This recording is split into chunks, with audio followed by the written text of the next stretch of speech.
തിരുവനന്തപുരം മുതലപ്പുഴയിൽ തുടർച്ചയായി ഉണ്ടാകുന്ന അപകടങ്ങൾ നിയമസഭയിൽ ഉന്നയിച്ച് പ്രതിപക്ഷം. മുതലപ്പുഴയിൽ സർക്കാരിന്റെ കുറ്റകരമായ അനാസ്ഥയെന്ന് അടിയന്തര പ്രമേയ നോട്ടീസ് നൽകിയ എം വിൻസെന്റ് MLA കുറ്റപ്പെടുത്തി. മേഖലയിൽ സാൻഡ് ബൈപ്പാസിംഗ് നടത്തിയില്ല. ഡ്രഡ്ജിംഗ് പൂർത്തിയാക്കാൻ തീരുമാനമെടുത്തെങ്കിലും ഒന്നും നടന്നില്ലെന്നും എം വിൻസെന്റ് പറഞ്ഞു. മനുഷ്യസഹജമായി ചെയ്യാൻ കഴിയുന്നതെല്ലാം ചെയ്തെന്ന് മന്ത്രി സജി ചെറിയാൻ. നിർദ്ദേശങ്ങൾ ലംഘിച്ച് മത്സ്യബന്ധനത്തിന് പോകുന്നതും അപകട കാരണമാകുന്നുവെന്നും സജി ചെറിയാൻ. രൂക്ഷമായ തിരമാലകൾ ആ പ്രദേശത്തുണ്ടാകുന്നതാണ് രണ്ടാമത്തെ കാര്യം. അപകട മുന്നറിയിപ്പ് അവഗണിച്ച് മത്സ്യബന്ധനത്തിന് പോകുന്നത് മൂലം അപകടം സംഭവിക്കും. പല കുടുംബങ്ങളും സാർ അനാഥത്വം പേറുകയാണ്.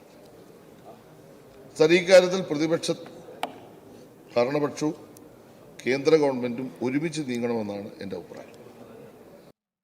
ഷഫീദ് റാവുത്തർ തിരുവനന്തപുരത്ത് നിന്ന് കൂടുതൽ വിവരങ്ങളുമായി ചേർന്നു. ഷഫീദ്, മുതലപ്പുഴ വിഷയം സഭയിൽ ഏത് രൂപത്തിലാണ് പ്രതിഫലിച്ചത്?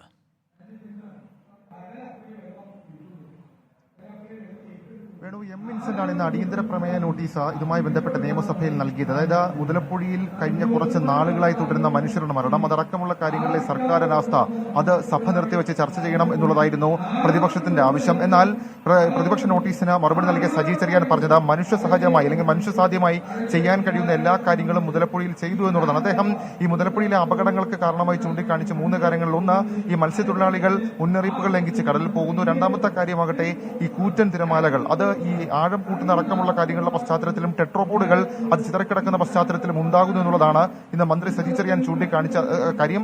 അതേസമയം ഈ പ്രതിപക്ഷം ആക്ഷേപിക്കുന്ന ഡ്രഡ്ജിംഗ് വൈകൽ അടക്കമുള്ള കാര്യങ്ങൾക്ക് അദ്ദേഹം പറഞ്ഞ കാര്യം, കേന്ദ്ര സർക്കാർ ഇതുമായി ബന്ധപ്പെട്ട് കൃത്യമായിട്ടുള്ള പഠന റിപ്പോർട്ടുകൾ നൽകിയിട്ടുണ്ട്. കേന്ദ്ര സർക്കാരിന്റെ സഹായമടക്കമുള്ള കാര്യങ്ങൾ ഇതുമായി ബന്ധപ്പെട്ട് നൽകണം. അദാനി ഗ്രൂപ്പിനോട് ഇതുമായി ബന്ധപ്പെട്ട ചർച്ചകൾ നടത്തിയിട്ടുണ്ട്.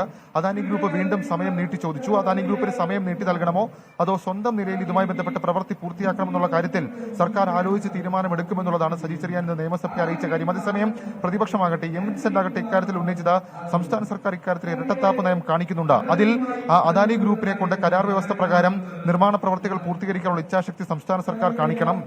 മാത്രവുമല്ല, ധനസഹായ വിതരണം അടക്കമുള്ള കാര്യങ്ങൾ കൃത്യമായി ഉറപ്പുവരുത്തണം.